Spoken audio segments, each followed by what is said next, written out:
बिस्मिल्लाहिर्रहमानिर्रहीम। अस्सलाम वालेकुम डियर स्टूडेंट्स।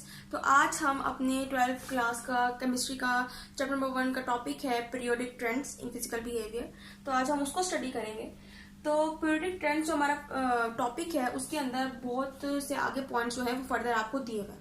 तो उसमें फर्स्ट पॉइंट जो है हमारा एटॉमिक साइज, हम सबसे पहले उसको स्टडी करेंगे कि हमारा पीरियड टेबल में जो भी एलिमेंट्स हैं वो पीरियड में और ग्रुप में किस तरह एटॉमिक रेडियस से और आयनिक रेडियस से उनका साइज छोटा होता है या फिर बड़ा होता है। जब हम बात करते हैं एटम की, तो हमारे पास एटम जो है बहुत ज्यादा स्मॉल है, यानी कि इसको इंसानी आंख से देखा नहीं जा सकता, या फिर अगर हम बहुत ज्यादा स्ट्रॉन्ग ऑप्टिकल इंस्ट्रूमेंट भी यूज कर लें तो हम इसको देख नहीं सकते।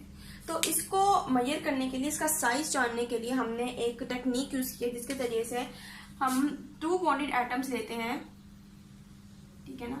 तो ये दोनों एटम जो है ये बॉन्डेड है, ठीक है ना। अब हम क्या करते हैं, अब इन दोनों बॉन्डेड एटम्स का हम साइज जो है किस तरह मेजर करेंगे कि हम इन दोनों के सेंटर, यानी कि इसका सेंटर और इसका सेंटर, यहां से हम इनका जो साइज है वो मेजर करना शुरू करते हैं। फिर ये जो हमारे पास साइज आता है, जब इसका हाफ लेते हैं फिर हम कहते हैं इसका हाफ साइज जो है यही हमारे पास क्या है, एटॉमिक साइज है, ठीक है। तो अब हम बात कर लेते हैं एटॉमिक रेडियस। जब हम पीरियड टेबल में बात करते हैं एटॉमिक रेडियस की, तो जब हम मूव करते हैं ग्रुप में मीन्स के टॉप टू बॉटम, यानी कि ऊपर से जब हम नीचे की तरफ मूव करते हैं तो हमारा एटॉमिक रेडियस जो है वो इंक्रीज होता है।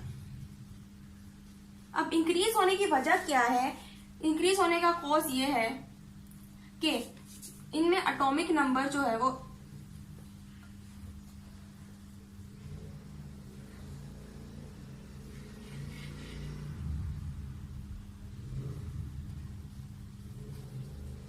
एटॉमिक नंबर जो है वो सरप्राइजली इंक्रीज होता है। जब हम ग्रुप 1A की बात करते हैं, फॉर एग्जांपल हमारे पास ग्रुप 1 है, तो आप जब उसको देखते हैं तो आपको सबसे पहले नजर आता है हाइड्रोजन, उसका फर्स्ट एटम है, तो उसका एटॉमिक नंबर है 1।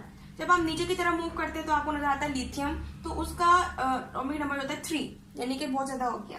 फिर जब हम नीचे जाते हैं तीसरे नंबर पे, तो हमारे पास होता है सोडियम और उसका एटॉमिक नंबर होता है 11, यानी कि बहुत ज्यादा सरप्राइजिंगली जो है वो एटॉमिक नंबर इंक्रीज करता है। अब इस इंक्रीज होने की वजह से हम ये कह सकते हैं, जब आप पीरियड में मूव करते हैं यानी कि फ्रॉम लेफ्ट टू राइट, तो एटॉमिक नंबर एक एक करके इंक्रीज होता है, लेकिन top to bottom surprisingly increase होता है, यानी कि इतना इतना जो है एटॉमिक नंबर में एडिशन हो जाता है। अब जब हम कहते हैं कि एटॉमिक नंबर हमारे पास इंक्रीज होता है, हम कहते हैं जो आउटर मोस्ट शेल है हमारे पास, ठीक है ना, जिसमें इलेक्ट्रॉन रिवॉल्व कर रहे हैं, वो भी क्या होता है, इंक्रीज हो जाता है। अब जब आउटर मोस्ट शेल इंक्रीज हो रहा है मींस के एटम का साइज बढ़ रहा है, तो हम कहते हैं कि फ्रॉम ग्रुप में, यानी कि फ्रॉम टॉप टू बॉटम हमारा एटॉमिक रेडियस जो है इंक्रीज होता है, यानी कि एटॉमिक साइज जो है वो इंक्रीज हो रहा है फ्रॉम टॉप टू बॉटम। इसी तरह जब हम बात करते हैं from left to right means in period में, तो हमारे पास एटॉमिक रेडियस जो है वो डिक्रीज होता है। क्यों होता है ये भी अभी हम जान लेते हैं। पीरियड की जब हम बात करते हैं, पीरियड 7 पीरियड से आपको पता है, तो जब हम उसमें लेफ्ट टू राइट मूव करते हैं, जब उसमें लेफ्ट टू राइट हम मूव करते हैं तो हमें पता चलता है कि एटॉमिक रेडियस जो है वो डिक्रीज हो रहा है। अब डिक्रीज होने का कॉज क्या है? अब कॉज ये है कि जब हम लेफ्ट टू राइट मूव करते हैं तो एटॉमिक नंबर इंक्रीज हो रहा होता है, लेकिन सरप्राइजली इंक्रीज नहीं हो रहा होता, यानी कि एक एक करके जो है उसमें एडिशन हो रहा होता है। अब इस एडिशन की वजह से आउटर मोस्ट शेल में कुछ ज्यादा फर्क होता नहीं है। अब एक एक करके जो है आउटर मोस्ट शेल जो है उसमें इंक्रीज आ रहा होता है, ठीक है। लेकिन सबसे मेन बात जो है इसमें कि एटॉमिक नंबर तो इंक्रीज हो रहा है, ठीक है, लेकिन जो हमारे पास पूरा का पूरा शेल है, मीन्स कि उसके अंदर जो न्यूक्लियस है उसके अंदर जो उसका पॉजिटिव चार्ज है वो बहुत ज्यादा इंक्रीज हो जाता है from left to right in period. अब इस पॉजिटिव चार्ज का इंक्रीज होना बहुत ज्यादा खतरा लाहक करता है इन इलेक्ट्रॉन्स के लिए, यानी कि बहुत ज्यादा इनके लिए खतरा महसूस होता है इनको, क्योंकि फिर ये इजीली जो है वो बाहर नहीं निकल सकते। अब इनके लिए इलेक्ट्रॉन के लिए बाहर निकलना मुश्किल हो जाता है। क्यों? क्योंकि अब न्यूक्लियस जो है इसके अंदर पॉजिटिविटी ज्यादा आ गई है, अब वो ज्यादा से ज्यादा इन नेगेटिव इलेक्ट्रॉन को अट्रैक्ट करेगा और इलेक्ट्रॉन जो है इनके करीब ही रहेंगे, इस शेल से बाहर नहीं निकल पाएंगे। इसकी वजह से हम कहते हैं कि from left to right period में एटॉमिक रेडियस का साइज जो है डिक्रीज होता है। क्यों? क्योंकि वो लिमिटेड हो जाते हैं, वो बाहर निकल नहीं पाते, ऑटोमोस्ट शेल जो है वो क्या होता है, एक्सपेंड नहीं हो पाता, ठीक है, यानी कि कॉन्ट्रैक्ट हो जाता है, ठीक है ना। तो ये हमने बात कर लीजिए एटॉमिक रेडियस की, कि किस तरह से ग्रुप में फ्रॉम टॉप टू बॉटम ये इंक्रीज हो रहा है और पीरियड में लेफ्ट टू राइट ये क्या हो रहा है, डिक्रीज हो रहा है, ठीक है। अब हम बात कर लेते हैं जी आयनिक रेडियस की। जब हम बात करते हैं एक आयन की, तो जब एक एटम फॉर एग्जांपल एटम जो है फॉर एग्जांपल जब इलेक्ट्रॉन को लूज करता है, मीन के दे देता है अपने एटम जो है इलेक्ट्रॉन को दे देता है, फॉर एग्जांपल एटम है, उसने अपना इलेक्ट्रॉन जो है वो लूज कर दिया है, या फिर बहुत सारे इलेक्ट्रॉन जो है, एक से ज्यादा इलेक्ट्रॉन जो है वो लूज कर दिए हैं, ठीक है ना, वन या उससे ज्यादा मोर इलेक्ट्रॉन, तो वो हमारे पास बन जाता है जी आयन, वो हमारे पास बन जाता है पॉजिटिव आयन, ठीक है ना, यानी लूज कर रहा है तो हमारे पास बन रहा है एक पॉजिटिव आयन।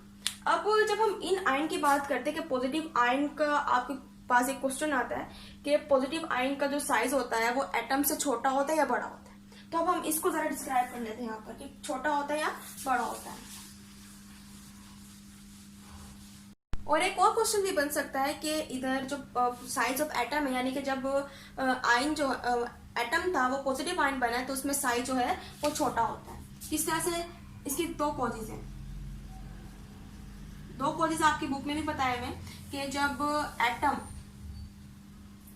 इलेक्ट्रॉन लूज करके बनता है पॉजिटिव आयन तो एटम का साइज जो है वो छोटा हो जाता है। किस तरह, पहला कॉज हमारे पास ये आता है कि आयन जब उसको बना है तो एटम ने इलेक्ट्रॉन लूज किए, एक या वन और मोर इलेक्ट्रॉन जो है उसने लूज कर दिए हैं।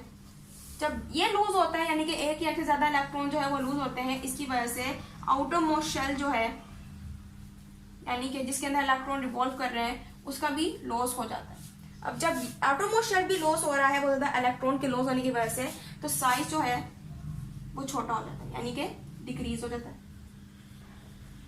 अब दूसरी वजह क्या है, दूसरी वजह यह है कि जब भी एक या से ज्यादा इलेक्ट्रॉन लूज करते हैं तो हमारे पास जो proton and electron ratio, proton और इलेक्ट्रॉन की रेशो जो होती है वो टोटली डिस्टर्ब हो जाती है। अब इस डिस्टर्बेंस की वजह से क्या होता है कि पॉजिटिव चार्ज जो है न्यूक्लियस का वो बढ़ जाता है, ठीक है। जैसे कि हमने बात की कि जब भी पॉजिटिव चार्ज बढ़ेगा तो इलेक्ट्रॉन पर उसकी ग्रिप बहुत ज्यादा बढ़ जाती है, ठीक है। क्या होगा, प्रोटॉन इलेक्ट्रॉन रेशो डिस्टर्ब होने की वजह से क्या होगा, जो पॉजिटिव चार्ज है न्यूक्लियस का वो ज्यादा इंक्रीज हो जाएगा। इसकी वजह से चाहे जितनी भी शेल्स हो उसका तमाम के तमाम शेल्स के जितने भी इलेक्ट्रॉन्स हैं उनके ऊपर ग्रिप ज्यादा से ज्यादा रहेगी। अब ज्यादा ग्रिप रहेगी इसका मतलब इलेक्ट्रॉन जो है वो एक्सपेंड हो नहीं पाएंगे और वो कॉन्ट्रैक्ट होकर रह जाएंगे, ठीक है। इसकी वजह से साइज जो है वो भी छोटा हो जाएगा। और किसकी वजह से, और जब इलेक्ट्रॉन लूज करेंगे तब भी आउटरमोस्ट शेल लूज कर देंगे, और जब प्रोटॉन का जब न्यूक्लियस का ग्रिप ज्यादा होगी इलेक्ट्रॉन पर तब भी हमारा पास जो साइज है वो छोटा हो जाता है। यानी कि फिर आपके पास ये दो कॉजेज आ जाती है। इसी वजह से हम कहते हैं कि जब एटम हमारे पास एक पॉजिटिव आयन बनता है इलेक्ट्रॉन लूज करके तो उसका size as compared to atom छोटा होता है। जब एटम इलेक्ट्रॉन लूज करके एक पॉजिटिव आयन बना तो पहले इसका साइज बड़ा था, अब इसका साइज छोटा हो गया क्योंकि इलेक्ट्रॉन जो है वो क्या हो गए, रिलीज निकल गए, ठीक है ना। इसी तरह से हम बात करते हैं फॉर एग्जाम्पल हमारे पास सोडियम एटम है, ठीक है ना। अभी ये सोडियम एटम है तो इसका हमारे पास जो रेडियस आता है जी वो है 157 पिकोमीटर, ठीक है। लेकिन जब ये क्या बन जाता है, ये आयन बन जाता है, मीन के इसके ऊपर पॉजिटिव चार्ज आता है यानी कि पॉजिटिव आयन बन जाता है, तो इसका जो साइज होता है वो छोटा होता है। तो यहाँ से आप खुद ही अंदाजा लगा सकते हैं कि कितना जो फर्क है पिकोमीटर में, यानी कि साइज में फर्क है। यानी कि आयन बनने के बाद इसका जो साइज है वो 92 हो गया, और जब ये पहले एटम था, एक न्यूट्रल एटम था, इसका साइज था 157 पिकोमीटर। तो ये आपका पास पूरा एक क्वेश्चन बनता है कि why size of positive ion is smaller than the neutral atom, ठीक है। अब हम बात करते हैं जी नेगेटिव आयन की। सिंपल सी बात है, जब एटम ज्यादा से ज्यादा इलेक्ट्रॉन को क्या करता है, गेन करता है, ठीक है ना, ज्यादा से ज्यादा इलेक्ट्रॉन को हासिल करता है तो हमारे पास बनता है जी नेगेटिव आयन। अब नेगेटिव आयन का size as compared to neutral atom ज्यादा होता है, ठीक है ना, इंक्रीज उससे ज्यादा होता है, ठीक है ना। जैसे कि हम बात करते हैं जी फ्लोरीन एटम है हमारे पास, फ्लोरीन एटम है, ठीक है ना। अब इसका जो हमारे पास साइज होगा 72 पिकोमीटर, ठीक है। इसी तरह जब हमारे पास फ्लोरीन जो है वो एक नेगेटिव आयन बन जाता है, मीन के बोलता है इलेक्ट्रॉन्स को गेन कर लेता है, तो हमारे पास इसका साइज जो है वो बड़ा होता है। अब इधर साइज बड़ा क्यों हो रहा है? ज़्यादा से ज़्यादा इलेक्ट्रॉन आ रहे हैं। जैसे फॉर एग्जाम्पल हमारे पास एक पूरा एटम है, ठीक है। अब जब नेगेटिव आयन बन रहा है हमारे पास, तो इसके अंदर हमारे पास ज़्यादा से ज़्यादा इलेक्ट्रॉन आ रहे हैं। अब इतने ज़्यादा इलेक्ट्रॉन आने की वजह से इलेक्ट्रॉन में गैप कम रह जाता है। अब इस कम गैप की वजह से इनके दरमियान स्टार्ट हो जाती है रिपल्जन। रिपल्जन मीन एक दूसरे को दूर दूर फेंकते हैं, और जब एक दूसरे को दूर दूर करने की कोशिश करते हैं तो हमारे पास जो शेल है वो भी क्या होता है, एक्सपेंड होता है। इसी वजह से साइज जो है वो बड़ा हो जाता है नेगेटिव आयन का as compared to the neutral atom, ठीक है। अब जब हम बात करते हैं इनकी पीरियोडिक ट्रेंड की, ग्रुप में ये इंक्रीज होते हैं, या फिर पीरियोडिक पीरियड की बात करते हैं लेफ्ट राइट, उसमें क्या होते हैं, डिक्रीज होते हैं, ठीक है। जब हम ग्रुप की बात करते हैं, ऊपर से नीचे जब हम जाते हैं ग्रुप में, तो हमारे पास जो सिमिलर चार्ज आयन है, यानी जैसे चार्ज आयन जो है हमारे पास, वो इंक्रीज होते हैं, उनका साइज जो है उनका। लेकिन जब हम पीरियड की बात करते हैं, मीन्स के फ्रॉम लेफ्ट टू राइट, तो इधर हमारे पास दोनों केसेस में, यानी कि पॉजिटिव आयन के केस में भी और नेगेटिव आयन के केस में भी, हमारे पास इनका साइज जो है वो डिक्रीज हो, ठीक है। तो ये था आज का हमारा टॉपिक। उम्मीद है आपको लेक्चर समझ आया होगा।